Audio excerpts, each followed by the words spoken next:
I have Stephanie Corder here with us. She's wearing her lovely bombshell shirt. I love that. I told her that earlier, but I just wanted to mention it again since we were recording. And I asked her, like I've talked to the other members who are going to be getting up there and competing on Saturday, how were you able to train for a bodybuilding show right smack dab in the middle of a pandemic? Well, I mean, it definitely, I will admit that there were definitely times where I was like, maybe this is just God telling me that it's not my year. Don't try that. I can remember literally it was on a Thursday. I got back from the gym at lunchtime because I was working from home. I'm fortunate enough to be able to work from home through this whole pandemic. Okay. I parked my car and my best friend texted me and said, "Hey, Steph, they're closing the gyms at 8 p.m. I hope you got a workout in today." Wow. It's like, oh. So I ran inside and I had been toying with the idea of getting gym equipment, like just having like some stuff, right, in the basement. And so I run inside and I start I've got Amazon, Walmart, Target, I've got everybody up trying to see what I can find, what I can buy, who I can bribe to get the equipment that I needed. So did you build the gym downstairs? I did. I mean, it's definitely obviously not a, gym, but I was able to find, Walmart had an amazing deal on a barbell set that came with up to 45s. All right. So I was able to get those. I had a treadmill already. I was able to get booty bands and resistance bands on Amazon. How awesome is that? And my coach is amazing, and he immediately shifted and sent pretty much all of his clients home workouts specifically for the body parts that we were trying to build up. Right. And he's super knowledgeable. So it only took a day or two once I had everything to just get back on it.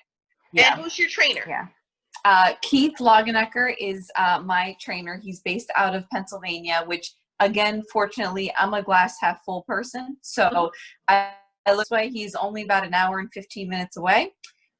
So I was still able to do some check-ins, being safe and socially distant, but still able to go and check in with him and keep that cadence going. I need that accountability. We all do. Oh, yes. I was very fortunate to have him as my coach.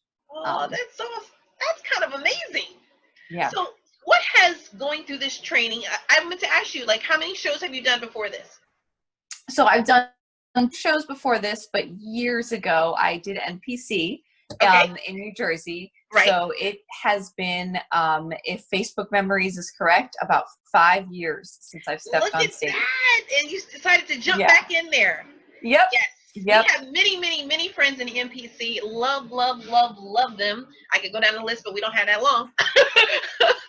And this interview is about you, so we can't do that. So I asked the other people, and I don't want to ask you the same, but seriously, what has this pandemic taught you? What would you say, was your life lesson in this pandemic? For me, it's honestly been my resilience. I have always been an optimistic person, glass half full. I always, believe that everything is for a reason and stuff like that. But this year truly tested me when it came to my, resilience. It was, here's another bump in the road. How are you going to respond? Here's another bump in the road. How are you going to respond? And they kept piling, didn't they? Including a tropical storm this week. Man, I was come on. But I've definitely learned resilience, and it builds on each other, right? You get through that first hurdle, and then that second one. By the time you get to that fourth or fifth one, you're I'm going to do this. I'm going to figure it out.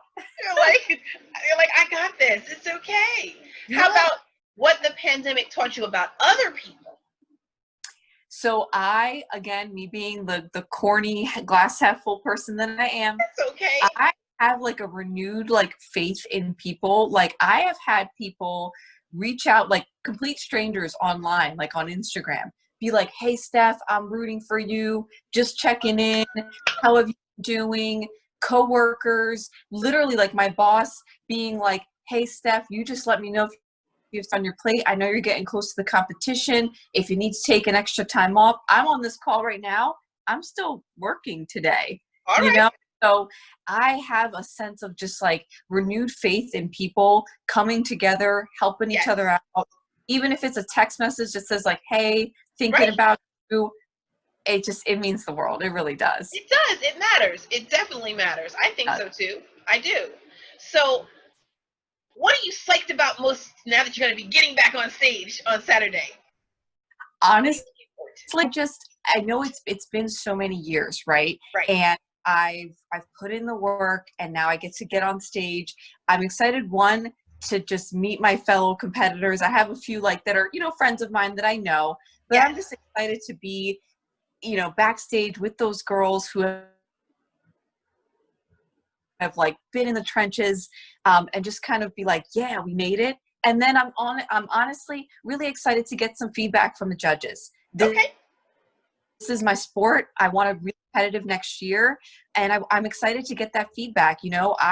I take constructive feedback. I'm not someone that would get offended very easily. So if they're like, hey, Steph, you need, bigger glutes or your, quad, whatever it is. Okay. We're game plan. And 2021, I'm coming back stronger. I like it. I like it a lot. So, okay, the show has ended for Saturday. You've done it. You've got your trophies. You're going home. What are we eating when we go home? I'm going to the Cheesecake Factory. There's a factory, not that I've looked it up or anything, about 15 minutes from the show. Wait, you go down here, you make a left. It's not like I was looking up the menu or anything, No. She's like, cheesecake. Are you going to start with the cheesecake, or are you going to actually have a meal before the cheesecake?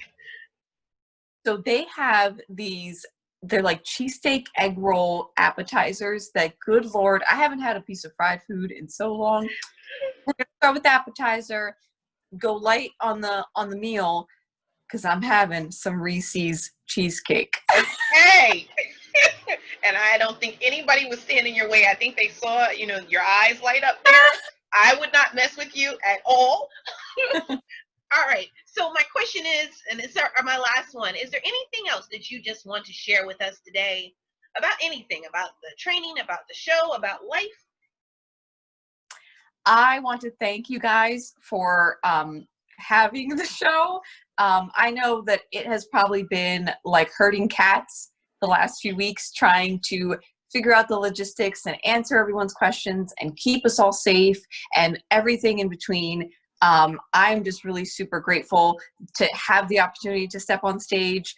I don't blame anybody for having canter competitions and doing things, but I'm just super grateful. Thank you so much for giving me the opportunity. Well, you're welcome, and the praise has to go to Lorraine, Paul, and Pete, because they're the promoters. I'm just your MC, tabulator, virtual check-in interviewer, but they're really, that's their thing. And yes, they've been fighting to keep this going. They've been fighting to keep this going. Yes. Literally. There was a parking lot. No, I'm okay. They've definitely had some ups and downs, and I know it hurt when they had to cancel the show in March. So they were like, okay, we're gonna try to make this one happen with everything we can. Yeah. No, I'm super grateful. I know that it'll look a little different on Saturday than it normally does. But this year has been a different year than anybody's ever lived. Ever. So through it, and we'll celebrate, and it'll be a great time. I'm really excited. Well, thank you so much. It was nice to meet you. I look forward to seeing you on Saturday. All righty. Take care. All right. You have a good day. You too. Bye-bye.